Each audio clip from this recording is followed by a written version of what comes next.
Welcome back to another video analysis. Today we're going to go over one of my matches from 2017. This time it's a no-gi match, and this is one I reference often when I teach lessons because there's a couple of things I learned from it and I'm going to show you today. So let's get started.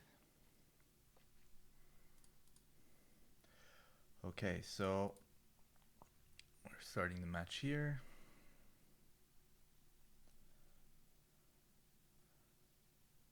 And I'm starting with a guard pull.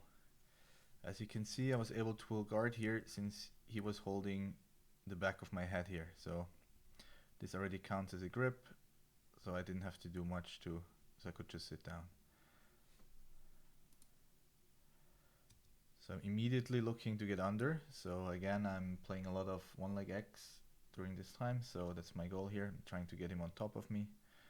And I managed to get into the one leg X. So here, first I was controlling both of his legs. So if you watch here, I get a grip here and on the other leg. So now when he's defending, I'm able to secure the foot on the hip, really shallow though, so it's gonna slip probably. He gets down to the mat, but he's able to come back up. So since my goal here would be to get his knee here, the knee here towards this side, right? But since it's pointed to this side, it's really hard for me to finish the sweep here. So he's able to use this pose to come back up on top. But when he comes up, I immediately switch to the X guard here. So from here, he comes up and my foot goes inside. Now with this, I can now sweep him overhead.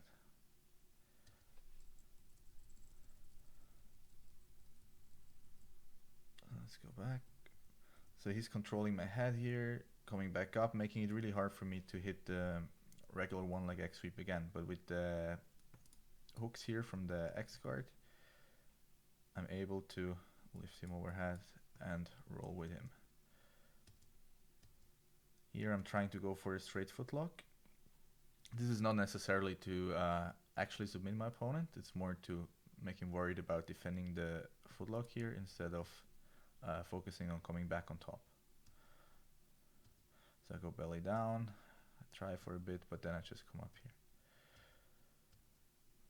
So now I'm up 2 points, which will be important later, and I'm gonna look for the pass.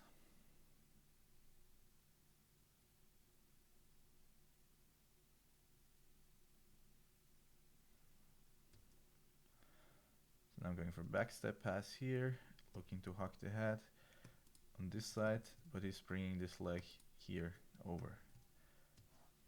For this, that's why I'm going in here, and I'm switching to an over-under pass, like a single under here. He's attacking the Kimura, but since I'm controlling his legs here really well, it's hard for him to actually do something with it.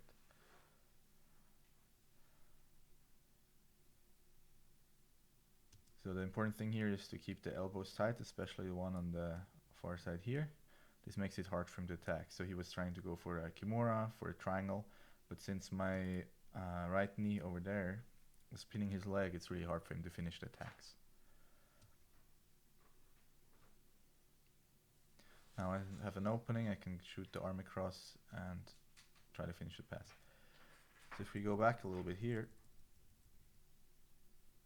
he immediately turtles to defend the pass, which is good for him. And if you watch him, he's trying to trap my arm because he's trying to roll me over from the turtle here immediately. So he's still holding my arm on this side here. But he's creating a gap in here, so I'm able to slide a hook for the back. And I immediately make the twister hook here with this leg. So now even though he's pulling the other arm here, I'm able to roll with him and I land in the twister hook position, which is actually a really good spot for me. But there's a quick mistake in a bit. Right here. I'm gonna explain in a bit. Let's first watch.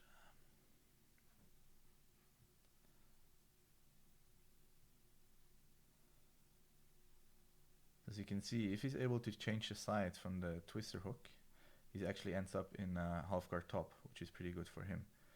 So my mistake here was that I wasn't really focusing on controlling his hips, and let's go a little bit further back. So here.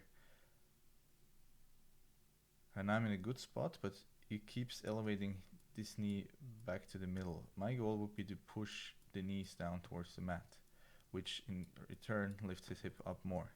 The more he's able to get his hips over me to this direction, the worse for me. So now he's starting to push himself more and more, like he's getting a better and better angle. I'm focused too much here on the leg lock. So the angle gets worse and worse. Like here I should really focus on pushing him back over here. But I almost help him here and to get him over to this side. In this moment here, something I talked about in the other video, I could switch this grip to the armpit to still take the back. But now he gets the hand over and I'm able to scramble out.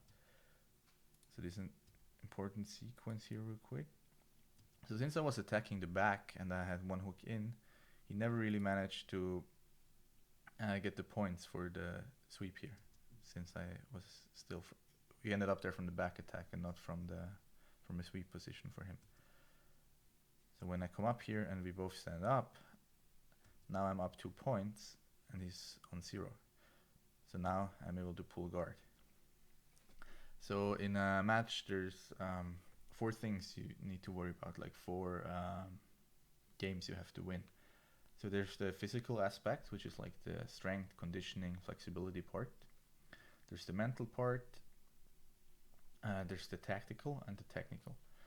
And if you mess up on any one of those, you can of course lose a match. And here, tactically, I did 100% the right thing. So I pulled guard, I swept, came up on top, then we had a scramble, we both went standing, so I could pull guard again. Now I'm on bottom, up 2 points.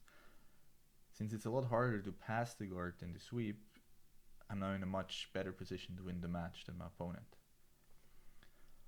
Provided I'm not doing a technical mistake, of course, like this is just from a tactical perspective. So let's have a look here. So now I'm pretty much chilling here, thinking I have the match in the bag, which will be my mistake, as you can see in a bit. But I'm tactically, I did the right thing.